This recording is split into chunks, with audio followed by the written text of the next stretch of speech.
At ng breakfast? Para marinig natin ang magandang fireworks. Fireworks? You'll see, anak. Si Michael tsaka si Elisa. Nagkasundo na sila. Magsasama na ulit sila. Nagsasaya sila habang ako nagluluksa pa sa pagwawala ng anak ko. Huwag ka magpatalo sa nararamdaman mo. Huwag niyo kami iiwan ni Papa. Hindi ho namin kakayanin. Malapit na mamatayan doon. At kapag nangyari na yun, pwede mo nang gawin kahit anong gusto mo sa Elisa na yun. Elisa. Lola! Diyos ko. Mabuti naman ho at nagising na kayo. Lola, akala ko iiwan niyo na kami. Akala ko mawawala na kayo. Hindi kita pwedeng iwan hanggat hindi pa bumabalik ang ama mo. Andito ako para bantayan ka. Para siguraduhin na walang masamang mangyayari sa iyo ako. Lola, oo nga pala, nabalitaan namin na sumabog yung kotse niyo. At meron ba kayong kagalit? O sino man lang yung hinala niyo na nagagawa nun? Wala akong kagalit. Diba, Elisa?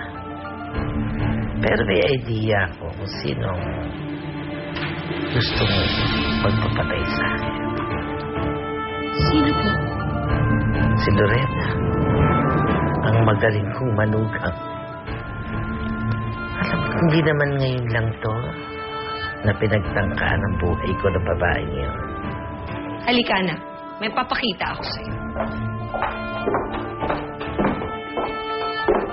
Nagtagumpay na tayo, Sofia. Wala ka ng rason para maging depressed pa.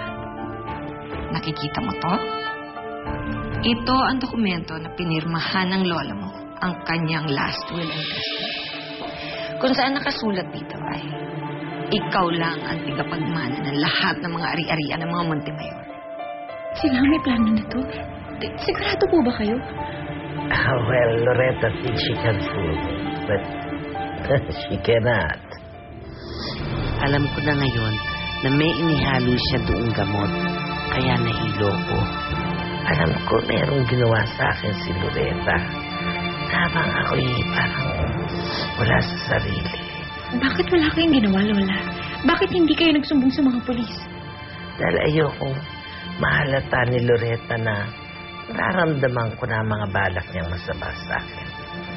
At alam ko na rin kung ano ang dahilan kung bakit nila ako gustong mamatay. Ano pong dahilan, Lola? Mana. Ang kayamanan ng mga Montemayor. Oras na namatay si Amanda, ikaw na ang papasok sa opisina niya. Tayo nang magpapatakbo ng lahat ng negosyo ng mga Montemayor.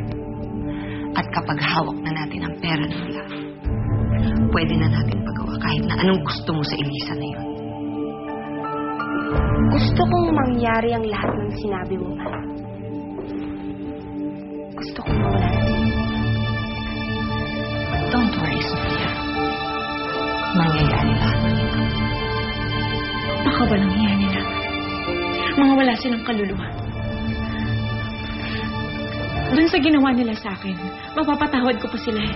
Papalampasin ko pa yun. Pero pati kayo, Lola. This time, hindi na ito makakalampas pa. Bakit? Anong binabalak mo? Susumbong ko sila sa mga polis. Pagbabayaran mo yung lahat ng mga ginawa nila. Yan ay kumakalbas pa kayo ng buhay dito. Oh my God! Hindi kayo mag-alala. Taman mo kayo sa kabilang buhay. Wala na po dapat tayong pag-alala. Ligtas na po ang pasyente.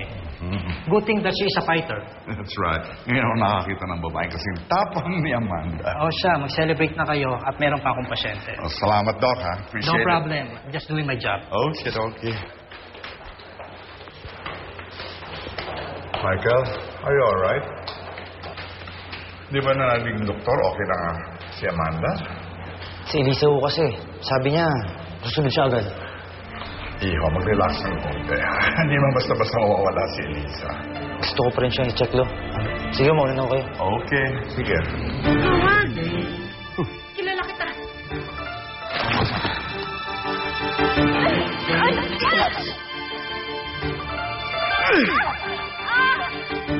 Namiss mo ba ako? Namiss din kita. Pero sorry na lang. Ito na ang huli natin pagkikita.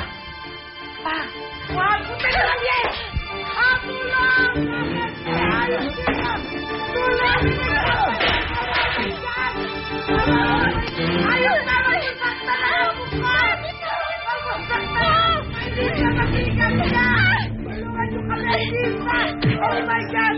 Hindi kasi tulungan niyo kami! Tulungan niyo kami! Oh my God! Ano ba? Tumawag na ba? Anytime now. Tayo mo tatawag ng 8 o'clock eh. Just be patient, okay? Ma, what if we fail? Paano kung nabisto na yung hitman mo? Will you please? Just be patient and shut up. Natitense pati ako sa'yo eh. Ma, past 8 na! Shut up! We shout for help! Shout for help! Patay mo asawa ko! Nurse! Nurse! Nurse! Oh my God! Yan! Kunin niyo yan! Kunin niyo yan! Pinagtakaan niyo na buhay namin ng apo ko! Kunin niyo yan! Kunin niyo! Oh my God! Oh my God, Nigel! Huwag na ho kayo mag-alala. Ligtas na.